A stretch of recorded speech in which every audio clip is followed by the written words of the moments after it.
मेरा नाम मोहम्मद नासिर भट्टी है जी। तो बद्दोमली साड़ा पिंड सी ते उत्थे ही जम्मे पले सां। ते जिस वक्त मैं होया वा कोई 2-3 साल का, 3 साल बाद मैं बीमार हो गया।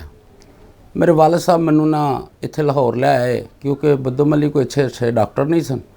तो उन्होंने बद्दोमली चाहे समझा कि मैं लाहौर ले आ जाऊँगा, मेरे बेटे की कोई अच्छी ट्रीटमेंट हो जाएगी। तो मेरी वालदा भी नाल आ गई, मेरे वालिद साहब भी आ गए। वालिद साहब चूँकि मेरे मजदूरी करते सन किसी को, तो वालिद साहब उस टाइम कोई 40-50 रुपए की रोज़ की मजदूरी करते सन। तो वो इस सिस्टम के चलदे चलदे अम्मी भी नाल आ गए। घर साड़ा इत्थे कोई नहीं सी, कदी हस्पताल तो कदी किते ते कदी किते। कोई 4 दिन 5 दिन किसी कारीगर ने मुनासिब रखना कि यार तुसी साढ़े घर रह लो, तो मुड़ के उन्होंने भी ज़ाहिर तंग पै जाना। असी फिर क्योंकि मैनू तो इन्हां गल्लां दा नहीं पता, तो मेरा अब्बा जिहड़ा वो मैनू दसदा सी कि बेटा यह कुछ तेरे नाल साढ़े नाल हुंदा रहा। वो क्योंकि फिर जो ग्वाल मंडी सां असी उस टाइम, तो तबीयत ख़राब हो गई। 6 माह पूरी तबीयत ख़राब रही। अब्बा ही दवा दारू लागों चागों जिथों जिथों किसी ने दसना, और म्यू हस्पताल भी मैंने उन्होंने दाखिल करवाया, उत्थे भी कुछ ना हुआ। फिर एक ग्वाल मंडी लाल दीन डॉक्टर सी, वो क्योंकि अब्बा ही मेरे 40 रुपए 45 रुपए रोज़ दे कमाते सन, वो 19 रुपए रोज़ की दवाई देंदा सी। अब्बा जी ने कहा कोई गल नहीं, 19 रुपए रोज़ की दवाई है, मेरा बेटे की जान बचनी चाहिए, तंदुरुस्त होना चाहिए। तो मैनू कोई गल नहीं, मैं हुण वो कम की करन, जे तो मैं ठीक होवां उन्हां दा ध्यान हटे तो कोई अपना ही मजदूरी करन, कोई बिजनेस तो नहीं सी साडा। तो ये इन्नी को परेशानी हुई कि जिहड़े मेरी अम्मी दे जहेज़ दे बर्तन सन, असी मेरे वालिद साहब ने वो भी वेच दिते। एक एक करदियां अज कोई चीज़ बेच देनी, कल कोई चीज़ बेच देनी, कल परसों कोई चीज़ बेच देनी। वो फ़र्क पैन दा ना ना लेना। एक दिन कोई अल्लाह ने एक बंदा भेजा, फरिश्ता ही भेजा, और रस्ते गुजरिया गली च, ते मेरे वालिद साहब दे नाल जिहड़े कारीगर काम करन वाले सन, वालदा मेरी ते नानी मेरी हार थक के घर चले गए। अब्बा जी ने मेरे ने मैनू दुकान दे नाल अपने कोई साडे जिस तरह काम करन वाले अड्डे हुंदे ने उहदे ते बिठा छड़ना, लम्मे पा छड़ना। होंठ मेरे गल गए सन उल्टियां कर करके। तो कोई नहीं सी, अब्बा जी ने मैनू अपनी गोद च लैके रोंदे रहना। तो वो अज मैं उस तरह उस तो ज़्यादा उन्हां दी शिद्दत नाल रोना उन्हां वास्ते, जदों वो मेरे लिए रोंदे सन। तो उन्हें कहना अल्लाह के दुआ करनी। वो एक हकीम गुजरिया, वो ग्वाल मंडी भलवान बाज़ार दे विच बच्चों नूं गले च चुंडियां लांदा सी, मन्नी हकीम उहदा नाम सी। वो गालबन गुजरिया तो किसी ने लागों दोस्त ने कहा अब्बा जी का मेरा नाम महमूद अहमद है, महमूद अहमद है भी ना यार एक हकीम है। अब्बा जी ने कहा छड़ दे यार, हकीम है तो केड़ी गल है, इत्थे मैं बड़े हकीम वेखे ने। उन्हें कहा नहीं तू चैक तो करवा। जिस वेले उन्होंने मैनू चैक किया हकीम साहब ने, तो मैं उन्होंने कहा कि तेन इत्थे दर्द हुंदी है, मैनू तो नहीं पता। मैं सिर हिलाया, अब्बा जी नूं पता लग गया। उन्हें कहा ठीक है। उन्होंने 4 आने रोज़ की सानू दवाई देनी। तो उन्हें कहना इन्हों गुड़ ना या गुड़ वालियां पुड़ियां ना इन्हूं दिओ। तो मैं उतों सेहतयाब हो गया। उस तो बाद मैं चले गए घर। असी मेरी 7 साल की उम्र हुई। तो चूँकि मेरे वालिद साहब जिहड़े सन वेखण नूं बहुत सेहतमंद सन, उन्हां दियां अखां दे अंदर एक पटवाल ने, जिहड़ियां चिमनियां बाहर हुंदियां ने, ये अंदर भी वाल हुंदे ने। वो अब्बा जी दियां अखां दे वजने ते अब्बा जी नूं 15 दिन तक ठीक काम कर सकते सन। मुड़ के 15 दिन वो फिर अखां दे लगने, तो पानी ज़ारो कतार चलते रहना, तो काम होना ना। तो वो अब्बा जी ने असी वो नाई कोलों मोचना लैके ते ओहदे नाल वो वाल जिहड़े सन पुट्टने खिच्चने, तो फिर उन्होंने जाके ते अपना सिस्टम दे नाल कोई 15 दिनों जोगा काम जोगा होना। तो फिर 15 दिन इस तरह ही लंघने, क्योंकि घर साडा बद्दोमली सी, 25 रुपए किराए ते सी महीने दे। एक उहदा छत सी, तो वो भी बस इस तरह सी कानियां दी छत सी। वो असी इत्थों लोकां कोलों मंग मुंग के ते उहदे थल्ले ना वो गत्ते दियां पेटियां हुंदियां सी सिकटां वालियां खाली, वो किला ना सी उन्हां नूं लाया असी। तो वो असी अपना गुज़र करने सां। वो चूँकि मैनू किसी अब्बा जी नूं आखन लगी अम्मी साडी कि हुण 7 साल का हो गया, 6 साल का हो गया, ये हुण तंदुरुस्त है, जो मेरे को अपनी लत्तां ते खड़िया नहीं सी होया जांदा। अब्बा जी नूं आखन लगी अम्मी साडी कि तुसीं ना इन्हां नूं लै जाओ तो स्कूल दाखिल करवा दो। जिसले स्कूल दाखिल करा के अब्बा जी आप लाहौर आ गए, ਤੇ ਮੈਂ ਉਹ ਅੱਬਾ ਜੀ ਦੀ ਜੁਦਾਈ ਨੂੰ ਨਾ ਮੈਨੂੰ ਬਹੁਤ ਸ਼ਿੱਦਤ ਨਾਲ ਮੈਂ ਸਕੂਲ ਨਾ ਜਾਣਾ 2 ਦਿਨ ਜਾਂ ਮੈਂ 3 ਦਿਨ ਸਕੂਲ ਗਿਆ, ਇਸ ਤੋਂ ਇਲਾਵਾ ਮੈਂ ਨਹੀਂ ਗਿਆ। ਮੈਨੂੰ ਨਹੀਂ ਪਤਾ ਤਲੀਮ ਕੀ ਹੈ, ਮੈਨੂੰ ਨਹੀਂ ਪਤਾ ਪੈਨਸਲ ਕੀ ਹੈ, ਕਲਮ ਕੀ ਹੈ, ਸਵਾਤ ਕੀ ਹੈ, ਦੁਆਤ ਕੀ ਹੈ, ਮੈਨੂੰ ਕੋਈ ਇਲਮ ਨਹੀਂ ਇਸ ਚੀਜ਼ ਨਾਲ। ਮੈਂ ਬਿਲਕੁਲ ਅੰਧਾ ਹਾਂ ਤਲੀਮ ਦੇ ਮਾਮਲੇ 'ਚ। ਉਸ ਤੋਂ ਬਾਅਦ ਮੇਰੇ ਵਾਲਦ ਸਾਹਿਬ ਦੇ ਨਾਲ ਮੈਂ ਲਾਹੌਰ ਆ ਗਿਆ। ਵਾਲਦ ਸਾਹਿਬ ਦੇ ਨਾਲ ਮੈਂ ਮਜ਼ਦੂਰੀ ਕਰਨੀ ਸ਼ੁਰੂ ਕਰ ਦਿੱਤੀ, ਅੱਬਾ ਜੀ ਨੇ ਵੀ ਕਰਨੀ, ਮੈਂ ਵੀ ਜਿੰਨੇ ਕੁ ਜੋਗਾ ਲੱਗੇ ਹੋਣਾ ਕਰਨਾ। ਉਹ ਆਸਤਾ ਆਸਤਾ ਇੱਕ ਦਿਨ ਟਾਈਮ ਇਹ ਆਇਆ ਤੇ ਮੈਂ ਕੋਈ 8 ਕੁ ਸਾਲ 9 ਸਾਲ ਦਾ ਸਾਂ ਤੇ ਵਾਲਦ ਸਾਹਿਬ ਦੇ ਮੇਰੇ ਨਾਲ ਨਹਿਰ ਤੋਂ ਬਾਲਣ ਲੈ ਕੇ ਆਉਂਦੇ ਹੁੰਦੇ ਸਨ ਤੇ ਜਿਹੜਾ ਲੱਕੜੀਆਂ ਚੁੱਕ ਕੇ ਜਿਹੜੇ ਸਾਡੇ ਘਰ ਉਹ ਚੱਲਦਾ ਸੀ ਤੇ ਫਿਰ ਅਸੀਂ ਉਹਦੇ ਨਾਲ ਜਾ ਕੇ ਆਪਣਾ ਖਾਣਾ ਸਾਡੀ ਅੰਮੀ ਪਕਾਉਂਦੀ ਸੀ। ਤੇ ਇੱਕ ਮੈਂ ਭਾਈ ਹਾਂ ਤੇ ਇੱਕ ਮੇਰੀ ਭੈਣ ਹੈ, ਉਹ ਮੇਰੀ ਮਾਵਾਂ ਵਰਗੀ ਭੈਣ ਹੈ ਇਸ ਟਾਈਮ, ਉਹੀ ਮੇਰੇ ਨਾਲ ਹੈ, ਮੇਰੀ ਨਾਲ ਜ਼ਿੰਦਗੀ ਦੇ। ਤੇ ਉਹ ਫਿਰ ਸਾਡਾ ਪੇਟ ਪਲਣਾ, ਅਸੀਂ ਉਸ ਖਾਣੇ ਨਾਲ ਉਹ ਬਾਲਣ ਨਾਲ ਖਾਣਾ ਤਿਆਰ ਹੋਣਾ ਤੇ ਅਸੀਂ ਉਹ ਖਾਣਾ ਖਾਣਾ, ਕਿਉਂਕਿ ਬਾਲਣ ਜੋਗੇ ਸਾਡੇ ਕੋਲ ਪੈਸੇ ਨਹੀਂ ਸਨ ਤੇ ਅਸੀਂ ਕਿਸ ਤਰ੍ਹਾਂ ਬਾਲਣ ਲਿਆ ਸਕਨੇ ਸਾਂ। ਅਸੀਂ ਲੋਕਾਂ ਨੂੰ ਘਰਾਂ 'ਚ ਕਹਿਣਾ ਉਹਦੇ ਘਰ ਬਰੈੜੀ ਹੋਵੇ, ਉਹਦੇ ਘਰ ਅੱਬੂ ਜੀ ਟੈਲੀਵਿਜ਼ਨ ਹੈ, ਉਹਦੇ ਘਰ ਉਹ ਫਲਾਣਾ। ਅੱਬਾ ਜੀ ਨੇ ਕਹਿਣਾ ਬੇਟਾ ਅਸੀਂ ਕਿਰਾਏ 'ਤੇ ਰਹਿੰਦੇ ਹਾਂ, ਸਾਨੂੰ ਇਹ ਚੀਜ਼ਾਂ ਜ਼ੇਬ ਨਹੀਂ ਦਿੰਦੀਆਂ ਕਿ ਚੂँਕਿ ਅਸੀਂ ਕੋਈ ਇਹ ਚੀਜ਼ਾਂ ਟੀਵੀ ਜਾਂ ਕੋਈ ਟੀਵੀ ਘਰ ਰੱਖੀਏ, ਕੋਈ ਰੇਡੀਓ ਰੱਖੀਏ, ਕਿਰਾਇਆ ਤਾਂ ਸਾਡੇ ਕੋਲ ਦਿੱਤਾ ਨਹੀਂ ਜਾਂਦਾ। ਤੇ ਕੋਈ ਕੀ ਕਹੇਗਾ ਕਿ ਇਹਨਾਂ ਦੇ ਆਪ ਕਿਰਾਏ 'ਤੇ ਨੇ ਤੇ ਰੇਡੀਓ ਸੁਣਦੇ ਨੇ। ਉਹ ਇਸ ਦੌਰਾਨ ਅੱਬਾ ਜੀ ਨਹਿਰ 'ਤੇ ਗਏ ਨੇ ਤੇ ਉੱਥੋਂ ਪੈਰ ਫਿਸਲਿਆ, ਅੱਬਾ ਜੀ ਦੀਆਂ ਫ੍ਰੈਕਚਰ ਹੋ ਗਿਆ ਪਸਲੀਆਂ 'ਚ, 2 ਪਸਲੀਆਂ ਟੁੱਟ ਗਈਆਂ। ਹਾਂਜੀ, ਉਸ ਤੋਂ ਬਾਅਦ ਮੈਂ ਅਸੀਂ ਬੇਬਸ ਹੋ ਗਏ ਤੇ ਰਿਸ਼ਤੇਦਾਰੀਆਂ ਵੀ ਅੱਜ ਵੀ ਉਹੀ ਹੈ, ਉਸ ਦਿਨ ਵੀ ਉਹੀ ਸੀ। ਜਿਹਦਾ ਚੱਲਦਾ ਉਹਦਾ ਸਾਰੇ ਨੇ, ਜਿਹਦਾ ਚੱਲਦਾ ਨਹੀਂ ਉਹਦਾ ਕੋਈ ਨਹੀਂ। ਜਿਹਨੇ ਆਉਣਾ ਕੋਈ ਪਤਾ ਵੀ ਨਹੀਂ ਸੀ ਮੇਰੇ ਵਾਲਦ ਸਾਹਿਬ ਦਾ ਲੈਣ ਆਉਂਦਾ। ਉਹ ਪਸਲੀਆਂ ਟੁੱਟ ਗਈਆਂ ਤੇ ਉਹਨਾਂ ਕੋਲ ਕੰਮ ਤੇ ਹੁੰਦਾ ਨਹੀਂ ਸੀ, ਉਹਨਾਂ ਕਰਨਾ ਸੀ ਤੇ ਮੈਂ ਕਰਨਾ ਸੀ, ਮੈਂ ਕਿਹੜਾ ਕੰਮ ਸਿੱਖਿਆ ਸੀ। ਉਹ ਫਿਰ ਉਸ ਦੇ ਬਾਵਜੂਦ ਅਸੀਂ ਤਰਲੇ ਤੁਰਲੇ ਲੈਂਦੇ ਰਹੇ ਤੇ ਮੈਂ ਕਿਹਾ ਇਹ ਕੰਮ ਕਿੰਨਾ ਕੁ ਚਿਰ ਚੱਲੇਗਾ। ਕਿਸੇ ਦੇ ਘਰ ਅੰਮੀ ਦਾ ਅੱਬਾ ਜੀ ਦੀ ਗੈਰਤ ਗੁਆਰਾ ਨਾ ਕਰੇ ਕਿ ਕਿਸੇ ਘਰੋਂ ਅਸੀਂ ਸਾਲਨ ਲਿਆ ਕੇ ਰੋਟੀ ਖਾ ਲਈਏ, ਤੇ ਰੋਟੀ ਤੇ ਫਿਰ ਖਾਣੀ ਸੀ। ਉਹ ਫਿਰ ਸਾਡੇ ਨਾਲ ਉੱਥੇ ਜਿਹੜੇ ਚਿਖਾਂ ਬਣਦੀਆਂ ਨੇ, ਚਿਖਾਂ ਉਹਨਾਂ ਦੇ ਕਾਨੇ ਛਿੱਲੇ ਜਾਂਦੇ ਸਨ। ਉਹ ਚਿਖ ਦੇ ਕਾਨੇ ਛਿਲਦੇ ਸਨ ਤੇ ਉਹ ਕਾਨੇ ਛਿਲਾਉਣ ਵਾਲਾ 1 ਪੈਸਾ 1 ਕਾਨੇ ਦਾ ਦਿੰਦਾ ਸੀ। ਰਾਤ ਨੂੰ ਤੁਸੀਂ 100 ਕਾਨਾ ਛਿੱਲਿਆ ਤੇ 1 ਰੁਪਈਆ, 1000 ਕਾਨਾ ਛਿੱਲਿਆ ਤੇ 10 ਰੁਪਈਏ। ਮੈਂ ਉਹ 600-700 ਕਾਨਾ ਛਿਲਣਾ ਆਪਣੇ ਹੱਥਾਂ ਨਾਲ ਦਾਤਰੀ ਨਾਲ, ਤੇ ਉਹਨਾਂ ਨੇ ਮੈਨੂੰ 6 ਰੁਪਈਏ 3 ਰੁਪਈਏ 4-5 ਰੁਪਈਏ ਦੇਣੇ। ਕਿਉਂਕਿ ਗੱਲ ਇਹ ਹੈ ਸਨ 78 ਦੀ, ਉਹਨਾਂ ਮੈਨੂੰ 2 4 5 6 ਰੁਪਏ ਦੇ ਦੇਣੇ ਤੇ ਮੈਂ ਕਹਿਣਾ ਹੁਣ 6 7 8 ਰੁਪਏ ਨਾਲ ਅਸੀਂ ਕੀ ਕਰਾਂਗੇ।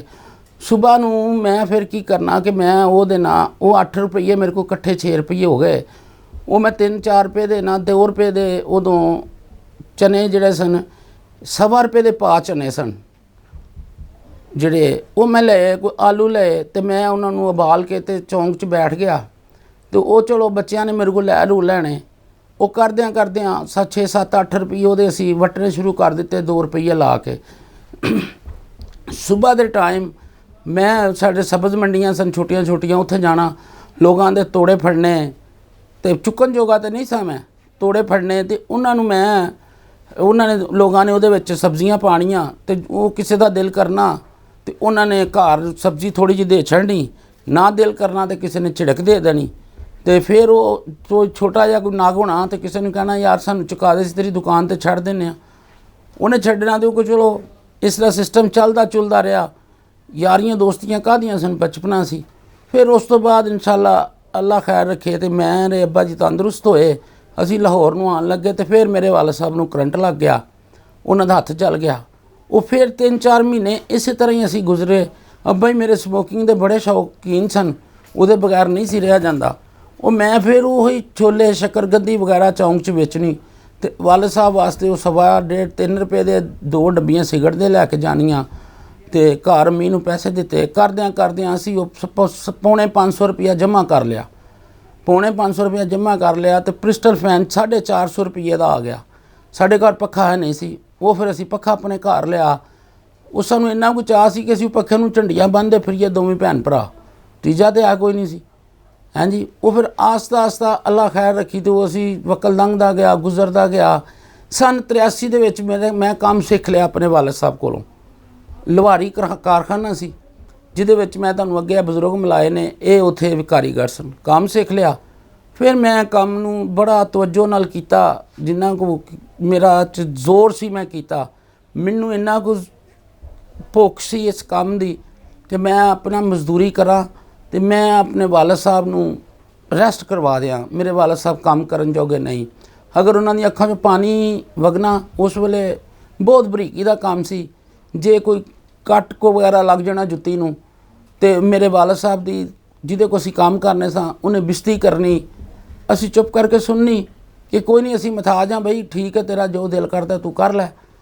ਅਤੇ ਸਾਡੇ ਹੱਥ ਵੱਸ ਕੋਈ ਨਹੀਂ ਸੀ। ਜਦੋਂ ਮੈਂ ਕੰਮ ਨੂੰ ਸਿੱਖਿਆ ਸੰਨ 83 'ਚ, ਫਿਰ ਕੰਮ ਸਿੱਖ ਲਿਆ, ਅਤੇ ਮੇਰੀ ਭੈਣ ਸੀ ਮੇਰੇ ਤੋਂ ਵੱਡੀ, ਅਤੇ ਜਿਹਦੇ ਨਾਲ ਮੇਰਾ ਜਹਾਨ ਹੁਣ ਵਸਦਾ, ਉਹਨੂੰ ਮੈਂ ਸ਼ਾਦੀ ਕਰਨੀ ਸੀ। ਉਹਦੀ ਸ਼ਾਦੀ ਕੀਤੀ ਅਤੇ ਉਹ ਮੈਂ ਉਹਦੇ ਵਾਸਤੇ 54,000 ਰੁਪਈਆ ਇਕੱਠਾ ਕੀਤਾ, ਅਤੇ ਸੰਨ 84 ਦੇ ਵਿੱਚ 54,000 ਦੀ ਸੀ ਉਹਦੀ ਸ਼ਾਦੀ ਕੀਤੀ। ਸਾਡੇ ਰਿਸ਼ਤੇਦਾਰ ਭੈਣ ਭਰਾ ਆਖਣ ਲੱਗ ਪਏ ਕਿ ਇਹਨਾਂ ਕੋਲ ਪੈਸੇ ਕਿੱਥੋਂ ਆ ਗਏ ਨੇ, 54,000 ਰੁਪਈਆ ਇਹਨਾਂ ਨੇ ਸ਼ਾਦੀ 'ਤੇ ਲਾ ਦਿੱਤਾ, ਰਹਿੰਦੇ ਕਿਰਾਏ ਦੇ ਮਕਾਨ 'ਤੇ ਨੇ। ਅਤੇ ਵਾਲਦ ਸਾਹਿਬ ਦਾ ਚੂँਕਿ ਸ਼ੌਕ ਸੀ, ਉਹਨੇ ਕਿਹਾ ਬੇਟਾ ਜੀ ਕਿਸਮਤ 'ਚ ਹੋਏਗਾ ਮਕਾਨ ਮਿਲ ਜਾਏਗਾ, ਧੀ ਤੇ ਆਪਣੇ ਘਰ ਜਾਏ। ਉਹ ਆਪਣੇ ਘਰ ਚਲੀ ਗਈ। ਉਸ ਤੋਂ ਬਾਅਦ ਅਸੀਂ ਇਨਸ਼ਾਅੱਲਾ ਫਿਰ ਮਜ਼ਦੂਰੀ ਕਰਦੇ ਰਹੇ। ਫਿਰ ਇਸ ਜਗ੍ਹਾ 'ਤੇ ਆ ਗਏ ਜਿੱਥੇ ਅੱਜ ਮੈਂ ਬੈਠਾ ਹਾਂ, ਸੰਨ 86 'ਚ। ਜਿਸ ਵੇਲੇ ਇੱਥੇ ਆ ਗਏ, ਇੱਥੇ ਆ ਕੇ ਤੇ ਇੱਕ ਕਾਰਖਾਨਾ ਸੀ, ਉੱਥੇ ਅਸੀਂ ਮਜ਼ਦੂਰੀ ਕਰਨੀ ਸ਼ੁਰੂ ਕਰਤੀ। ਇਹ ਜਿਸ ਜਗ੍ਹਾ 'ਤੇ ਮੈਂ ਬੈਠਾ ਹਾਂ, ਇੱਥੇ ਮੇਰੇ ਵਾਲਦ ਸਾਹਿਬ ਦਾ ਉਹ ਅੱਡਾ ਲੱਗ ਗਿਆ ਮਜ਼ਦੂਰਾਂ ਵਾਲਾ, ਅਤੇ ਇਹ ਸਾਹਮਣੀ ਸਾਈਡ 'ਤੇ ਮੈਂ ਬੈਠ ਗਿਆ। ਇੱਥੇ ਅਸੀਂ ਰਾਤ ਦਿਨ ਮਜ਼ਦੂਰੀ ਕੀਤੀ ਹੈ, ਨਾ ਦਿਨ ਵੇਖਿਆ ਨਾ ਰਾਤ ਵੇਖਿਆ।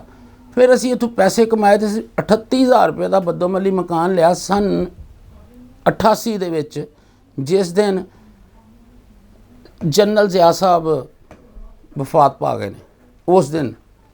ਉਸ ਤੋਂ ਬਾਅਦ ਕਿਉਂਕਿ ਸਾਡੇ ਫਿਰ ਉਹ ਲਿਆ ਮਕਾਨ 88 ਦਾ, ਸਾਡਾ ਸਲਾਬ ਆ ਗਿਆ ਉਚਰਾਂ ਨੂੰ, ਮੈਂ ਵੀ ਕੋਈ ਜਾਨ 'ਚ ਆ ਗਿਆ, ਤਗੜਾ ਹੋ ਗਿਆ। ਉਸ ਤੋਂ ਬਾਅਦ ਮੈਨੂੰ ਅੱਬੇ ਮੇਰੇ ਨੇ ਕਿਹਾ ਪੁੱਤਰ ਹੁਣ ਤੂੰ ਕੰਮ, ਮੈਂ ਬਈ ਤੁਸੀਂ ਹੁਣ ਬਸ ਠੀਕ, ਅੱਲਾ ਖੈਰ ਰੱਖੇ, ਹੁਣ ਸਾਨੂੰ ਅੱਲਾ ਨੇ ਘਰ ਵੀ ਦੇ ਦਿੱਤਾ। ਜਦੋਂ ਅਸੀਂ ਭੈਣ ਦੀ ਸ਼ਾਦੀ ਕੀਤੀ ਹੈ, ਉਸ ਤੋਂ ਪਹਿਲਾਂ ਜਦੋਂ ਸਾਡੀ ਭੈਣ ਦੇ ਆਉਂਦੇ ਪਏ ਸਨ ਘਰ ਵੇਖਣ ਵਾਸਤੇ, ਸਾਡੇ ਘਰ ਬਰਤਨ ਕੋਈ ਨਹੀਂ ਸਨ ਹੈਗੇ। 2 ਪਲੇਟਾਂ ਸਿਲਵਰ ਦੀਆਂ, 3 ਚਮਚੇ ਸਨ, 1 ਚਮਚਾ ਸੀ, ਜਿਹਦੇ ਤੋਂ ਮੇਰੀ ਭੈਣ ਅਤੇ ਮੈਂ ਅਸੀਂ ਲੜਨੇ ਸਮਝਦੇ ਸੀ, ਮੈਂ ਇਹਦੇ ਨਾਲ ਰੋਟੀ ਖਾਣੀ ਹੈ, ਉਹ ਮੈਂ ਕਹਿੰਦਾ ਸਾਂ ਮੈਂ ਖਾਣੀ। ਉਹ ਵੀ ਅਸੀਂ ਉਸ ਦੌਰਾਨ ਲਿਆ ਸੀ ਜਦੋਂ ਇੱਥੇ ਮੈਂ ਬਿਮਾਰ ਸਾਂ। ਉਹ ਬਰਤਨ ਦੇ ਚੂँਕਿ ਸਾਡੇ ਜਿਹੜੇ ਸਨ ਉਹ ਵਿਕ ਗਏ ਸਨ ਸਾਰੇ। ਚਾਰਪਾਈਆਂ ਵੀ ਵੇਚ ਦਿੱਤੀਆਂ, 1 ਚਾਰਪਾਈ ਸੀ ਸਾਡੇ ਘਰ, ਅਤੇ ਅਸੀਂ ਉਹਦੇ 'ਤੇ ਹੀ ਮਸਨ ਅੰਮੀ ਨੇ ਅਸੀਂ ਸੌਂ ਜਾਣਾ। ਨਹੀਂ ਤੇ ਉਹ ਛੱਤ ਵੀ ਬੜੀ ਟਿਬਕਦੀ ਸੀ, ਇੰਨੀ ਕੁ ਟਿਬਕਣੀ ਕਿ ਜਿਹੜਾ ਬਰਤਨ ਥੱਲੇ ਰੱਖਣਾ ਭਰ ਜਾਣਾ। ਫਿਰ ਉਸ ਤੋਂ ਬਾਅਦ ਸਫ਼ਰ ਕਰਦਿਆਂ ਕਰਦਿਆਂ ਅੱਲਾ ਨੇ ਤੰਦਰੁਸਤੀ ਦਿੱਤੀ। 88 'ਚ ਅੱਲਾ ਨੇ ਘਰ ਦੇ ਦਿੱਤਾ। ਉਸ ਤੋਂ ਬਾਅਦ ਫਿਰ ਮੈਨੂੰ ਅੱਲਾ ਨੇ ਇੰਨੀ ਕੁ ਤਾਕਤ ਅਤੇ ਹਿੰਮਤ ਦਿੱਤੀ। ਸੰਨ 88 'ਚੋਂ ਲੱਗ ਕੇ ਅਤੇ ਫਿਰ ਮੈਂ 3 ਸਾਲ ਇੰਨੀ ਕੁ ਮਜ਼ਦੂਰੀ ਕੀਤੀ। ਫਿਰ ਮੇਰੇ ਵਾਲਦ ਸਾਹਿਬ ਨੇ ਮੇਰੀ ਸ਼ਾਦੀ ਕਰ ਦਿੱਤੀ ਮੇਰੀ ਫੁੱਫੀ ਦੇ ਵੱਲ ਨਾਰੋਵਾਲ। ਅਤੇ ਵਾਲਦ ਸਾਹਿਬ ਮੇਰੇ ਆਖਣ ਲੱਗੇ ਵੀ 1 ਲੱਖ ਰੁਪਇਆ ਤੇਰੀ ਸ਼ਾਦੀ 'ਤੇ ਲੱਗ ਜਾਣਾ, ਅਤੇ ਯਾਰ ਹੋਏਗਾ ਤਾਂ ਕਰਾਂਗੇ ਨਾ। ਮੈਂ ਆਪਣੇ ਵਾਲਦ ਸਾਹਿਬ ਨੂੰ 1,12,000 ਰੁਪਇਆ ਇਕੱਠਾ ਕਰਕੇ ਅਤੇ ਉਹਨਾਂ ਨੂੰ ਦਿੱਤਾ। ਮੈਂ ਖਿਆਲ ਲਓ ਉਹਨਾਂ ਮੇਰੀ ਬਿਹਤਰੀਨ ਸ਼ਾਦੀ ਕੀਤੀ। ਸ਼ਾਦੀ ਕਰਨ ਤੋਂ ਬਾਅਦ ਪਹਿਲਾਂ ਅਸੀਂ ਆਪਣੇ ਘਰ ਦੀ ਹਰ ਇੱਕ ਚੀਜ਼ ਬਣਾਈ ਜਿਹੜੀ ਜ਼ਰੂਰਤ ਜ਼ਿੰਦਗੀ ਸੀ। ਫਿਰ ਸ਼ਾਦੀ ਹੋ ਗਈ। ਫਿਰ ਅੱਲਾ ਨੇ ਕਰਮ ਕੀਤਾ, ਅੱਲਾ ਨੇ ਬੇਟੀ ਦੇ ਦਿੱਤੀ। ਬੇਟੀ 6 ਮਹੀਨੇ ਦੀ ਹੋਈ ਤਾਂ ਬੇਟੀ ਨੂੰ ਪੋਲੀਓ ਹੋ ਗਿਆ। ਉਸ ਦੇ ਬਾਵਜੂਦ ਅਸੀਂ ਚਲੋ ਉਹਨੂੰ ਜਿੰਨੇ ਜੋਗੇ ਸਾਂ ਬਾਪ ਮੇਰਾ ਲੈ ਕੇ ਲਗਾ ਫਿਰਦਾ ਸੀ, ਕਿਉਂਕਿ ਮੈਂ ਤਾਂ ਕੰਮ ਕਰਨਾ ਸਾਂ। ਕੰਮ ਮੈਂ ਫਿਰ ਇਤਨਾ ਕੁ ਕੀਤਾ ਹੈ ਕਿ ਸਾਡੀ ਫੀਲਡ ਦੇ ਵਿੱਚ ਅੱਜ ਵੀ ਮੇਰਾ ਨਾਮ ਮੌਜੂਦ ਹੈ ਕਿ ਇਸ ਸ਼ਖਸ ਦੇ 7 ਤੋਂ 8 ਬੰਦਿਆਂ ਦਾ ਇਕੱਲਾ ਕੰਮ ਕਰਦਾ ਸੀ। ਸੰਨ 84 ਦੇ ਵਿੱਚ 88 87 ਦੇ ਵਿੱਚ ਮੈਂ 3,000 ਰੁਪਏ ਹਫ਼ਤੇ ਦੀ ਮਜ਼ਦੂਰੀ ਕਰਨ ਲੱਗ ਪਿਆ। ਉਹ 91 ਤੀਕਰ ਮੈਂ ਕਰਦਾ ਆਇਆ 3-4 ਹਜ਼ਾਰ ਦੀ ਮਜ਼ਦੂਰੀ। ਫਿਰ ਕੋਈ ਮੇਰੀ ਬੇਟੀ ਸੀ, ਉਹਨੂੰ ਪੋਲੀਓ ਹੋ ਗਿਆ। ਉਹ ਉਸ ਤੋਂ ਬਾਅਦ ਮੈਨੂੰ ਅੱਲਾ ਨੇ ਬੇਟਾ ਦਿੱਤਾ ਕਾਮਰਾਨ। ਉਹ ਜਿਸ ਅੱਲਾ ਨੇ ਬੇਟਾ ਦਿੱਤਾ ਅਤੇ ਉਹ ਕੋਈ 6 ਕੁ ਮਹੀਨੇ ਦਾ ਹੋਇਆ। ਅਤੇ ਮੈਂ ਆਪਣੇ ਵਾਲਦ ਸਾਹਿਬ ਨੂੰ ਕਿਹਾ, ਮੈਂ ਕਿਹਾ ਮੈਂ ਆਪਣੇ ਵਾਲਦ ਸਾਹਿਬ ਨੂੰ ਅੱਬਾ ਜੀ ਨਹੀਂ ਸਾਂ ਕਹਿੰਦਾ ਹੁੰਦਾ। ਅੱਬਾ ਜੀ ਮੈਂ ਉਦੋਂ ਆਨਾ ਨਾ ਸਾਂ ਜਦੋਂ ਬੰਦਿਆਂ 'ਚ ਬੈਠੇ ਹੁੰਦੇ ਸੀ। ਜਦੋਂ ਇਕੱਲਿਆ ਹੋਣਾ ਮੈਂ ਕਹਿਣਾ ਅੱਬਾ ਜੇ ਤੇਰਾ ਦਿਲ ਮੰਨੇ ਤਾਂ ਅਸੀਂ ਯਾਰ ਆਪਣਾ ਕੰਮ ਕਰ ਲਈਏ। ਉਹਨੇ ਕਿਹਾ ਯਾਰ ਤੂੰ ਇੰਨੀ ਵਧੀਆ ਮਜ਼ਦੂਰੀ ਕਰਨਾ ਪਿਆ ਅਤੇ ਅੱਗੇ ਅਸੀਂ ਬੜੀ ਮੁਸ਼ਕਿਲ ਧੱਕਿਆਂ ਠੱਡਿਆਂ ਨੇ ਇੱਥੋਂ ਤੱਕ ਪਹੁੰਚੇ ਹਾਂ। ਆਪਣਾ ਕੰਮ ਕਰਾਂਗੇ, ਕਰਜ਼ੇ ਥੱਲੇ ਆ ਜਾਵਾਂਗੇ ਅਤੇ ਫਿਰ ਮਜ਼ਦੂਰੀ ਤੋਂ ਵੀ ਜਾਵਾਂਗੇ। ਉਹਨੇ ਕਿਹਾ ਨਹੀਂ। ਮੈਂ ਕਿਹਾ ਨਹੀਂ। ਉਹਨਾਂ ਕਿਹਾ ਅੱਛਾ ਤੂੰ ਕਰ ਲੈ ਅਤੇ ਮੈਂ ਤੇਰੇ ਨਾਲ ਨਹੀਂ। ਮੈਂ ਕਿਹਾ ਤੁਸੀਂ ਕਿੱਥੇ ਚਲੇ ਜਾਣਾ? ਇਹ ਨਹੀਂ ਯਾਰ ਬਸ ਤੂੰ ਆਪਣੀ ਹਿੰਮਤ ਨਾਲ ਕਰ ਲੈ, ਮੈਂ ਤਾਂ ਬੁੱਢਾ ਹੋ ਗਿਆ। ਮੈਂ 15,000 ਰੁਪਇਆ ਕਿਸੇ ਬੰਦੇ ਦਾ ਦੇਣਾ ਸੀ ਜਿਹਦੇ ਕੋਲ ਮੈਂ ਮਜ਼ਦੂਰ ਸਾਂ। ਉਹਦੇ ਕੋਲ ਮੈਂ ਐਡਵਾਂਸ ਲਿਆ ਸੀ। ਮੇਰਾ ਇੱਕ ਦੋਸਤ ਸੀ, ਮੈਂ ਉਹਨੂੰ ਕਿਹਾ ਯਾਰ ਤੇਰੇ ਕੋਲ ਕੋਈ ਪੈਸਾ ਹੈਗਾ? ਉਹਨੇ ਕਿਹਾ 1000 ਰੁਪਇਆ। ਮੈਂ ਕਿਹਾ ਯਾਰ ਮੈਨੂੰ 1000 ਰੁਪਇਆ ਦੇ ਦੇ। ਉਹਨੇ ਕਿਹਾ ਤੂੰ 1000 ਰੁਪਇਆ ਕੀ ਕਰਨਾ ਹੈ, ਤੂੰ ਮੇਰਾ ਕਿਹੜਾ ਦੇ ਮੁੜ ਕੇ ਕਾਰੋਬਾਰ ਤੇ ਅੱਗੇ ਕੋਈ ਨਹੀਂ, ਕੰਮ ਸ਼ਮ ਤੇ ਅਸੀਂ ਸਾਰੇ ਵਿਹਲੇ ਫਿਰਨੇ ਪਏ ਹਾਂ, ਤੇ ਤੂੰ ਕੀ ਕਰੇਗਾ? ਮੈਨੂੰ ਕਿਹਾ ਤੂੰ ਦੇ ਦੇ। ਉਹ ਇੱਥੇ ਅੱਗੇ ਜਾ ਕੇ ਸ਼ਾਹੀਨਬਾਗ ਦੀ ਕਟੜੀ ਇੱਕ ਆਉਂਦੀ, ਉਹਦੇ ਵਿੱਚ 1000 ਰੁਪਇਆ ਅਸੀਂ ਦੇ ਕੇ ਤੇ ਜਗ੍ਹਾ ਲੈ ਲਈ ਕਿਰਾਏ ਦੀ। ਉਹ ਬਿਜਲੀ ਵਗੈਰਾ ਸਭ ਕੁਛ 1000 ਰੁਪਏ 'ਚ ਸੀ। ਉਹਦੇ 'ਚ ਕੰਮ ਸ਼ੁਰੂ ਕਰ ਲਿਆ। ਉਹ ਅੱਬਾ ਹੀ ਆਖਣ ਲੱਗੇ ਯਾਰ ਇਹ ਇਲਾਕਾ ਨਹੀਂ ਚੰਗਾ, ਕਿਉਂਕਿ ਉਹ ਹੀਰਾ ਮੰਡੀ ਦਾ ਇਲਾਕਾ ਸੀ। ਬੇਟਾ ਇੱਥੇ ਰਹਿਣਾ ਇੱਕ ਪਲ ਵਾਸਤੇ ਵੀ ਅੱਛੀ ਗੱਲ ਨਹੀਂ, ਤੇ ਤੁਸੀਂ ਇੱਥੋਂ ਚੁੱਕੋ ਆਪਣਾ ਡੰਡਾ ਡੇਰਾ ਤੇ ਕਿਸੇ ਹੋਰ ਪਾਸੇ ਜਾਓ, ਨਹੀਂ ਤੇ ਆਪਣੀ ਮਜ਼ਦੂਰੀ ਕਰੋ। ਅਸੀਂ ਅੱਜ ਜਿੱਥੇ ਬੈਠੇ ਹਾਂ ਇੱਥੇ ਕਟੜੀ ਹਸਨ ਦੀ ਨਾ ਖਵਾਉਂਦੀ ਹੈ। ਇਹ ਬੜਾ ਜਿਹੜਾ ਬਾਹਰ ਪਾਰਕਿੰਗ ਬਣਿਆ ਹੈ, ਇਹਦੇ ਵਿੱਚ ਕੋਈ 150 ਤੋਂ 200 ਕਮਰਾ ਸੀ। ਉਹਦੇ ਵਿੱਚੋਂ ਸਾਨੂੰ ਇੱਕ ਛੋਟਾ ਜਿਹਾ ਕਮਰਾ ਮਿਲ ਗਿਆ 300 ਰੁਪਏ ਕਿਰਾਏ 'ਤੇ। ਮੈਂ ਉਹ ਜਗ੍ਹਾ ਲੈ ਲਈ, ਮੇਰੇ ਵਾਲਦ ਸਾਹਿਬ ਖੁਸ਼ ਹੋ ਗਏ। ਜਿਸ ਵੇਲੇ ਕੰਮ ਆਪਣੀ ਥੋੜ੍ਹਾ ਜਿਹਾ ਰਿੜਿਆ ਤੇ ਕੰਮ ਕੀਤੇ ਨੂੰ 20-22 ਦਿਨ ਹੋਏ ਨੇ ਤੇ ਵਾਲਦ ਸਾਹਿਬ ਫੌਤ ਹੋ ਗਏ। ਮੈਂ ਕਿਹਾ ਅੱਛਾ ਯਾ ਅੱਲਾ ਤੂੰ ਮਦਦ ਕਰਨ ਵਾਲਾ ਹੈ। ਮੈਂ ਚੂँकि ਆਪਣੇ ਵਾਲਦ ਸਾਹਿਬ ਨੂੰ ਦਫਨਾਉਣ ਵਾਸਤੇ ਕਬਰਸਤਾਨ 'ਚ ਸਾਂ। ਮੇਰਾ ਇੱਕ ਦੋਸਤ ਅਬਦੁਲ ਰਸ਼ੀਦ ਮੇਰੇ ਨਾਲ ਬੈਠ ਕੇ ਕਿਸੇ ਦੇ ਕਰਹਾਨੇ ਕੰਮ ਕਰਦਾ ਸੀ, ਕੋਟ ਅਬਦੁਲ ਮਾਲਕ ਦਾ ਇਸ ਵੇਲੇ ਰਹਿਸ਼ੀ ਹੈ। ਮੈਨੂੰ ਆਖਣ ਲੱਗਾ ਨਾਸਰ ਤੂੰ ਜਲਦੀ ਤੋਂ ਜਲਦੀ ਲਾਹੌਰ ਆ ਜਾ। ਮੈਂ ਲਾਹੌਰ ਆਇਆ 3 ਦਿਨ ਬਾਅਦ, ਤੇ ਉਹਨੇ ਮੈਨੂੰ ਇਹ ਗੱਲ ਆਖੀ ਹੈ ਕਿ ਤੂੰ ਮੈਂ ਜਿਸ ਕਾਰੀਗਰ ਕੋ ਕਰਹਾਨੇਦਾਰ ਕੋ ਕੰਮ ਕਰਨਾ ਸਾਂ, ਮੈਂ ਉਹਨੂੰ ਆਪਣੀ ਜੇਬ 'ਚੋਂ ਆਪਣਾ ਐਡਵਾਂਸ ਦੇ ਕੇ ਆ ਗਿਆ, ਤੇ ਮੈਂ ਤੇਰੇ ਕੋ ਕੰਮ ਕਰਨਾ ਤੇ ਤੂੰ ਕੰਮ ਕਾਰਖਾਨਾ ਨਹੀਂ ਛੱਡਣਾ। ਮੈਂ ਫਿਰ ਕਾਰਖਾਨਾ ਨਹੀਂ ਛੱਡਿਆ। ਫਿਰ ਉਹ ਅੱਲਾ ਦੀ ਜ਼ਾਤ ਮੈਨੂੰ ਨਵਾਜ਼ਦੀ ਗਈ ਹੈ, ਅੱਲਾ ਦਿੰਦਾ ਗਿਆ, ਮੈਂ ਲੈਂਦਾ ਗਿਆ। ਮੈਂ ਉਹ 15,000 ਰੁਪਇਆ ਕਰਜ਼ਾ ਵੀ ਲਾਇਆ। ਫਿਰ ਉਸ ਤੋਂ ਬਾਅਦ ਅੱਲਾ ਨੇ ਮੈਨੂੰ ਇੱਕ ਹੋਰ ਬੇਟਾ ਦਿੱਤਾ ਜਿਹੜਾ ਇਸ ਵੇਲੇ ਮੇਰੇ ਕੋਲ ਬੈਠਾ ਹੈ, ਜਿਹਦਾ ਨਾਮ ਜ਼ੁਹੈਬ ਨਾਸਰ ਹੈ। ਉਸ ਤੋਂ ਬਾਅਦ ਅੱਲਾ ਨੇ ਮੈਨੂੰ ਇੱਕ ਬੇਟੀ ਦਿੱਤੀ ਹੈ, ਉਹਦੀ ਮੈਂ ਹੁਣ ਮੰਗਣੀ ਕੀਤੀ ਹੈ। ਉਸ ਤੋਂ ਬਾਅਦ ਮੈਨੂੰ ਅੱਲਾ ਨੇ ਇੱਕ ਬੇਟਾ ਦਿੱਤਾ ਫਿਜ਼ਾਨ ਨਾਸਰ। ਫਿਰ ਇੱਕ ਬੇਟੀ ਜਿਹਦਾ ਮੈਂ ਜ਼ਿਕਰ ਕਰ ਬੈਠਾ ਪਹਿਲਾਂ ਕਿ ਉਹਨੂੰ ਪੋਲੀਓ ਹੋ ਗਿਆ, ਉਹਦੀ ਫਿਰ ਮੈਂ ਤਾਲੀਮ ਦੇ ਉੱਤੇ ਤਵੱਜੋ ਰੱਖੀ। ਉਸ ਬੇਟੀ ਨੇ ਮੇਰੀ ਨੇ MA ਇੰਗਲਿਸ਼ ਕੀਤਾ। ਫਿਰ ਉਹਨੂੰ ਮੈਂ MA ਉਰਦੂ ਉਹਨੇ ਕੀਤਾ। ਅੱਲਾ ਦੀ ਮਦਦ ਨਾਲ ਮੈਂ ਦੌੜਾ ਰਿਹਾ। ਫਿਰ ਉਹ ਮੇਰੀ ਬੇਟੀ MPhil ਕਰਦੀ ਪਈ ਹੈ, ਉਹਦਾ ਆਖਰੀ ਕਲਾਸ ਮਸਲ ਰਹਿ ਗਿਆ, ਇੱਕ ਪੇਪਰ ਰਹਿ ਗਿਆ MPhil ਦਾ। ਉਸ ਤੋਂ ਬਾਅਦ ਮੇਰੀ ਬੇਟੀ ਉਹ PhD ਦੀ ਤਿਆਰੀ ਕਰਦੀ ਪਈ ਹੈ, ਜਿਹਨੂੰ ਪੋਲੀਓ ਹੋ ਗਿਆ। ਇਹ ਸਾਰਾ ਸਿਸਟਮ ਹੈ। ਅੱਗੋਂ ਅੱਲਾ ਨੇ ਜਿਹੜਾ ਬੇਟਾ ਦਿੱਤਾ ਕਾਮਰਾਨ, ਉਹਨੂੰ ਮੈਂ ਬਦੋਮੱਲੀ ਬਾਜ਼ਾਰ ਦੇ ਵਿੱਚ ਦੁਕਾਨ ਪਾ ਕੇ ਦਿੱਤੀ ਕੱਪੜੇ ਦੀ, ਜਿਹੜਾ ਮੈਂ ਉਹਨੂੰ ਉਸ ਟਾਈਮ ਤੇ 20 ਲੱਖ ਰੁਪਇਆ ਦਿੱਤਾ। ਉਹ ਕਿਉਂਕਿ ਸਾਡੀ ਉਹਦੇ ਘਰ ਸਾਡਾ ਬਣਦਾ ਪਿਆ ਸੀ, ਕਨਾਲ ਦੇ ਵਿੱਚ ਸਾਡਾ ਘਰ ਹੈ, ਉਹ ਅੱਲਾ ਨੇ ਸਾਨੂੰ ਦਿੱਤਾ ਤੇ ਬਾਖੂਬੀ ਸਾਡੀ ਜ਼ਿੰਦਗੀ ਗੁਜ਼ਰਦੀ ਪਈ ਹੈ। ਕਾਮਰਾਨ ਦੀ ਸ਼ਾਦੀ ਕੀਤੀ। ਕਾਮਰਾਨ ਦੀ ਸ਼ਾਦੀ ਦੇ ਉੱਤੇ ਮੈਂ 30 ਲੱਖ ਰੁਪਇਆ ਖਰਚ ਕੀਤਾ, ਤੇ ਦੋਸਤ ਮੇਰੇ ਬਹੁਤ ਜ਼ਿਆਦਾ ਜਿਹੜੇ ਸਨ ਉੱਥੇ ਸਭ ਗਏ ਸਨ, ਤੇ ਜਿਹਦੇ ਵਿੱਚ ਰਾਣਾ ਅਕਮਲ ਸਾਹਿਬ ਨੇ ਮੇਰੇ ਦੋਸਤ ਨੇ ਬੈਠੇ ਨੇ। ਇਹ ਬੜੇ ਮੈਂ ਇਹਨਾਂ ਦਾ ਬਸ ਮੇਰਾ ਦਿਲ ਲਾ ਕੇ ਰੱਖਦੇ ਨੇ। ਮੈਂ ਬਹੁਤ ਪਰੇਸ਼ਾਨ ਵੀ ਹੋਵਾਂ ਤੇ ਮੈਂ ਰਾਣੇ ਨੂੰ ਯਾਦ ਕਰ ਲੈਂਦਾ, ਰਾਣਾ ਮੇਰੇ ਕੋਲ ਆ ਜਾਂਦਾ, ਮੇਰੇ ਦੁੱਖ ਸੁੱਖ ਦਾ ਸਾਥੀ ਹੈ। ਉਸ ਤੋਂ ਬਾਅਦ ਮੇਰੇ 2 ਬਚਪਨ ਦੇ ਦੋਸਤ ਨੇ, ਮਲਕ ਖਾਲਦ ਤੇ ਸਜਾਦ ਇੰਸਪੈਕਟਰ ਹੈ ਐਕਸਾਈਜ਼ ਦਾ। ਮਲਕ ਖਾਲਦ ਹਾਈ ਕੋਰਟ ਦਾ ਐਡਵੋਕੇਟ ਹੈ, ਲਾਹੌਰ ਹਾਈ ਕੋਰਟ ਦਾ। ਉਹ ਮੇਰੀ ਜਾਨ ਨਾਲੋਂ ਮੈਨੂੰ ਪਿਆਰੇ ਨੇ। ਉਹਨਾਂ ਨੇ ਮੇਰੇ ਨਾਲ, ਮੈਂ ਲਫ਼ਜ਼ ਮੇਰੇ ਕੋਲ ਨਹੀਂ ਐਸੇ ਜਿਹੜੇ ਮੈਂ ਉਹਨਾਂ ਵਾਸਤੇ ਬੋਲਾਂ ਕਿ ਜਿਹੜੇ ਉਹ ਹੈ ਹੀ ਨਹੀਂ, ਲਫ਼ਜ਼ ਹੀ ਨਹੀਂ ਹੈਗੇ ਕੋਈ। ਮੈਂ ਉਹਨਾਂ ਨੂੰ ਕਿਸੇ ਚੀਜ਼ ਦੇ ਨਾਲ ਨਹੀਂ ਤਸ਼ਬੀਹ ਦੇ ਸਕਦਾ ਕਿ ਉਹ ਹੀਰੇ ਨੇ, ਸੋਨਾ ਜੋ ਉਹ, ਬਸ ਉਹਨਾਂ ਵਾਸਤੇ ਮੇਰੇ ਕੋਲ ਲਫ਼ਜ਼ ਨਹੀਂ। ਉਹਨਾਂ 2 ਬੰਦਿਆਂ ਲਈ ਆ ਗਏ। ਮੇਰੇ ਕੋਲ ਕੋਈ 50 ਤੋਂ 55 ਬੰਦੇ ਕੰਮ ਕਰਦੇ ਰਹੇ ਨੇ ਜਦੋਂ ਮੈਂ ਆਪਣਾ ਕਾਰਖਾਨਾ ਕੀਤਾ। ਤੇ ਫਿਰ ਬਹੁਤ ਅਰੂਜ ਨਾਲ ਕਾਰੋਬਾਰ ਕੀਤਾ। ਬਾਕੀ ਇਹ ਕੋਈ ਜਿਹੜਾ ਕੋਈ ਸਾਲ ਕਰੋਨਾ ਦਾ ਗੁਜ਼ਰਿਆ, ਤੇ ਇਹ ਤਾਂ ਫਿਰ ਵੇਖੋ ਨਾ ਜੀ, ਹੁਣ ਮੁਲਕੀ ਵੀ ਇਹੋ ਹੀ ਬਾਤ ਸੀ, ਤੇ ਸਾਡੇ ਵਜ਼ੀਰ ਆਜ਼ਮ ਦੀ ਇਹੀ ਬਾਤ ਸੀ ਕਿ ਤੁਸੀਂ ਘਰਾਂ 'ਚ ਰਹੋ। ਤੇ ਫਿਰ ਉਹ ਘਰਾਂ 'ਚ ਰਹਿਣ ਨਾਲ ਕਾਰੋਬਾਰ ਦੇ ਉੱਤੇ ਤੇ ਬਹੁਤ ਅਸਰ ਪੈ ਗਿਆ। ਤੇ ਮਾਸ਼ਾਅੱਲਾ ਹੁਣ ਜਦੋਂ ਵੀ ਇਸ ਚੀਜ਼ ਤੋਂ ਨਜਾਤ ਮਿਲੇਗੀ, ਅੱਲਾਹ ਪਾਕ ਕਰਮ ਕਰੇਗਾ, ਫਿਰ ਕੁਝ 40-50 ਬੰਦੇ ਆਉਣਗੇ, ਕੰਮ ਕਰਨਗੇ। ਤੇ ਅਸੀਂ ਤਾਂ ਇਹ ਚਾਹੁੰਦੇ ਹਾਂ ਕੋਈ ਨਵੀਂ ਨਸਲ ਵੀ ਇਹਦੇ ਵਿੱਚ ਆਵੇ, ਆਪਣਾ ਕੰਮ ਨੂੰ ਸਿੱਖੇ। ਤੇ ਇਹ ਬਹੁਤ ਅੱਛਾ ਕੰਮ ਹੈ, ਹੈਂਡਮੇਕ ਦਾ ਕੰਮ ਹੈ। ਕੋਈ ਇੰਨਾ ਜ਼ਿਆਦਾ ਪੈਸੇ ਨਹੀਂ ਇਹਦੇ ਵਾਸਤੇ ਚਾਹੀਦੇ, ਤੇ ਇਹਦੇ ਵਾਸਤੇ ਸਿਰਫ ਥੋੜ੍ਹਾ ਜਿਹਾ ਸਬਰ ਚਾਹੀਦਾ, ਤੇ ਫਿਰ ਇਨਸ਼ਾਅੱਲਾ ਇਹ ਬਹਾਰ ਹੀ ਬਹਾਰ ਹੈ ਜੀ। ਰਿਜ਼ਕੇ ਹਲਾਲ ਹੈ, ਕੋਈ ਇਹਦੇ ਵਿੱਚ ਮਾਮਲਾ ਨਹੀਂ ਐਸਾ। ਤੇ ਸਿਸਟਮ ਚੱਲਦਾ ਬਹੁਤ ਅੱਛਾ ਚੱਲਦਾ ਜੀ। ਮੈਂ ਤਾਂ ਫਿਰ ਤੁਹਾਡੇ ਸਾਹਮਣੇ ਹੀ ਬਕਾਇਆ ਸਾਰਾ ਕੁਝ। ਘਰ ਵਾਲੇ ਤੇ ਵਾਲਦ ਸਾਹਿਬ ਤੇ 10-15 ਦਿਨ ਹੀ ਹੋਏ ਸੀ ਤਾਂ ਕਾਰੋਬਾਰ ਕੀਤੇ ਨੇ ਤੇ ਸਾਥ ਛੱਡ ਗਏ।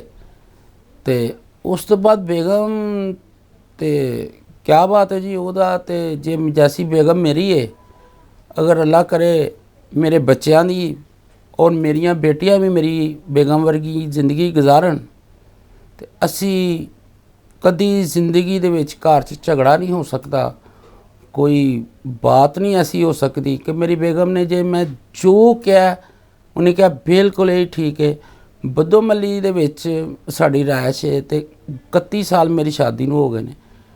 ਪੂਰਾ ਬਾਜ਼ਾਰ ਪੂਰੀ ਬੱਦੋ ਮੱਲੀ ਦੇ ਵਿੱਚ ਤੁਸੀਂ ਜਾ ਕੇ ਨਹੀਂ ਕੋਈ ਤੁਹਾਨੂੰ ਦੱਸਦਾ ਕਿ ਨਾਸਰ ਭੱਟੀ ਦੀ ਬੇਗਮ ਔਰ ਉਹਦੀਆਂ ਬੇਟੀਆਂ ਬਾਜ਼ਾਰ ਤੱਕ ਆਈਆਂ ਨੇ। ਜੋ ਮੇਰੀ ਕਪੈਸਿਟੀ ਦੇ ਮੁਤਾਬਕ ਹੈ ਮੈਂ ਘਰ ਖੜਿਆ, ਮੇਰੀ ਬੇਗਮ ਨੇ ਪਹਿਨ ਲਿਆ, ਮੇਰੀਆਂ ਬੇਟੀਆਂ ਨੇ ਪਹਿਨ ਲਿਆ। ਹੁਣ ਮੇਰੀ ਬਹੂ ਵੇ ਉਹ ਵੀ ਉਸੇ ਤਰ੍ਹਾਂ ਹੀ ਹੈ ਜਿਸ ਤਰ੍ਹਾਂ ਮੇਰੀਆਂ ਬੇਟੀਆਂ ਨੇ। ਅਸਲ ਮੇਰੀ ਬੇਟੀ ਤੇ ਉਹ ਹੀ ਹੈ ਨਾ, ਉਹ ਮੇਰੀ ਇੱਜ਼ਤ ਦਾ ਸਾਡੇ ਚੀਜ਼ ਦਾ ਸਭ ਕੁਝ ਖਿਆਲ ਰੱਖਦੀ ਹੈ। ਅੱਜ ਹਰ ਨੌਜਵਾਨ ਦਾ ਕੀ ਕਿ ਹਰ ਬੰਦੇ ਦੀ ਇਹ ਚੀਜ਼ ਬਣ ਗਈ ਹੈ ਕਿ ਮੇਰੇ ਜੇਬ 'ਚ ਡਾਲਰ ਹੋਣ, ਪੈਸੇ ਹੋਣ, ਗੱਡੀ ਮੇਰੇ ਥੱਲੇ ਹੋਵੇ, ਮੁਲਾਜ਼ਮ ਮੇਰੇ ਹੋਣ ਤੇ ਮੈਂ ਫੇਰ ਹੀ ਉਹ ਕਾਰੋਬਾਰ ਹੈ।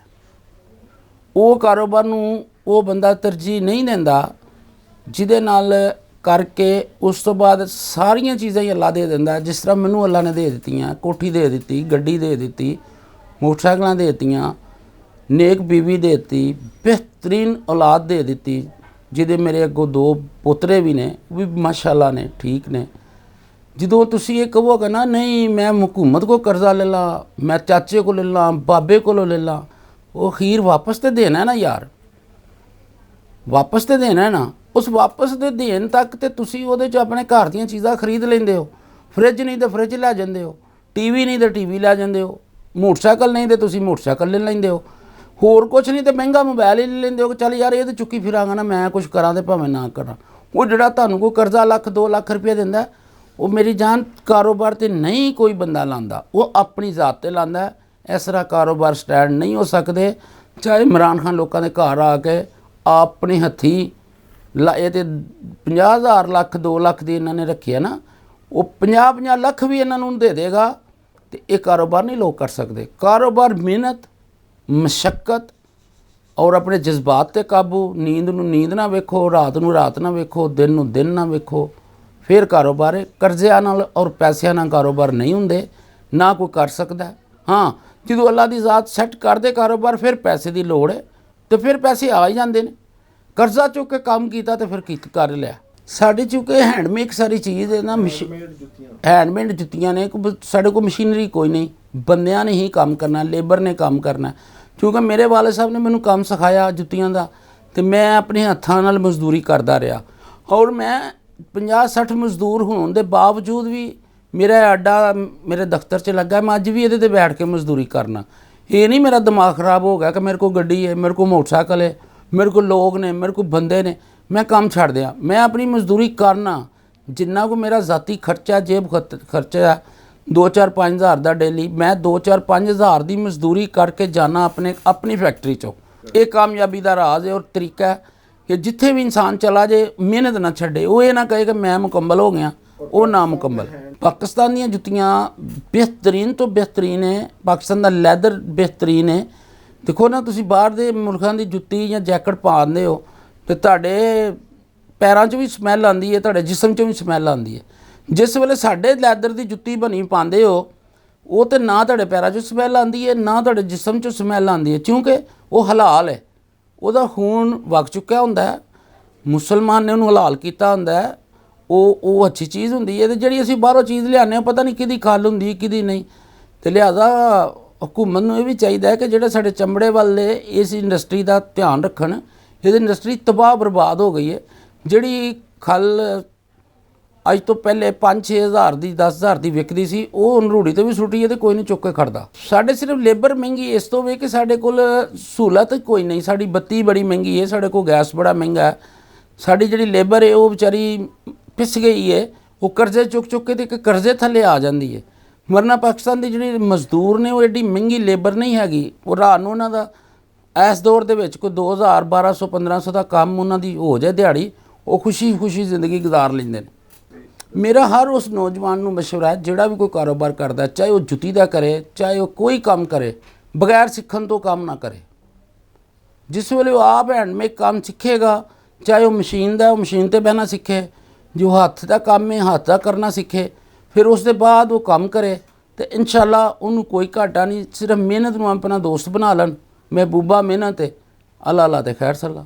ਮੈਂ ਤਾਂ ਜ਼ਿੰਦਗੀ ਦੇ ਵਿੱਚ ਬੜਾ ਕੁਝ ਵੇਖ ਲਿਆ ਜੀ, ਹਰ ਚੀਜ਼ ਦੀਆਂ ਬਹਾਰਾਂ ਵੇਖ ਲਈਆਂ ਤੇ ਦੁਆ ਹੈ ਹੁਣ ਅੱਗੋਂ ਔਲਾਦ ਵਾਸਤੇ। ਤੇ ਮੇਰੇ ਕੋਈ ਚਾਚਾ ਜੀ ਲੱਗਦੇ ਸਨ, ਮੇਰੇ ਦੋਸਤ ਮਲਕ ਖਾਲਦ ਦੇ ਵਾਲਦ ਸਾਹਿਬ, ਅੱਲਾਹ ਤਾਲਾ ਉਹਨਾਂ ਨੂੰ ਕਰੀਮ ਰਹਿਮਤ ਕਰੇ, ਫੌਤ ਹੋ ਗਏ ਨੇ 3-4 ਮਹੀਨੇ ਤੋਂ। ਉਹ ਮੈਨੂੰ ਜਾਣ ਲੱਗਿਆ ਮਸਜਿਦ ਦਾ ਸਦਰ ਬਣਾ ਗਏ ਨੇ ਤੇ ਮੈਂ ਮਸਜਿਦ ਨੂੰ ਸ਼ਹੀਦ ਕੀਤਾ, ਕਰਵਾਇਆ ਮਜ਼ਦੂਰਾਂ ਕੋਲੋਂ ਉਹਨੂੰ ਦੁਬਾਰਾ ਤਮੀਰ ਕਰਨ ਵਾਸਤੇ। ਬਸ ਅੱਲਾਹ ਪਾਕ ਮੇਰੀ ਮਦਦ ਕਰ ਦੇਵੇ ਤੇ ਇਹ ਮੇਰੀ ਬੜੀ ਵੱਡੀ ਖਾਸ਼ ਹੈ। ਤੇ ਦੂਜੀ ਇੱਕ ਮੇਰੀ ਖਾਸ਼ ਹੈ ਕਿ ਅਗਰ ਜ਼ਿੰਦਗੀ ਇਨਸਾਨ ਦੀ ख़त्म ਹੋਣੀ ਹੈ ਤੇ ਮੀਆਂ ਬੀਵੀ ਦੋਵੇਂ ਚੱਲਦੇ ਨੇ, ਤੇ ਮੇਰੀ ਇਹ ਖਾਸ਼ ਹੈ ਕਿ ਮੇਰੀ ਜ਼ਿੰਦਗੀ ਮੇਰੀ ਬੀਵੀ ਨਾਲੋਂ ਪਹਿਲਾਂ ख़त्म ਹੋ ਜਾਏ। ਮੈਂ ਉਹਦੇ ਸਾਹਮਣੇ ਉਸ ਤੋਂ ਬਾਅਦ ਜ਼ਿੰਦਾ ਨਹੀਂ ਰਹਿ ਸਕਦਾ।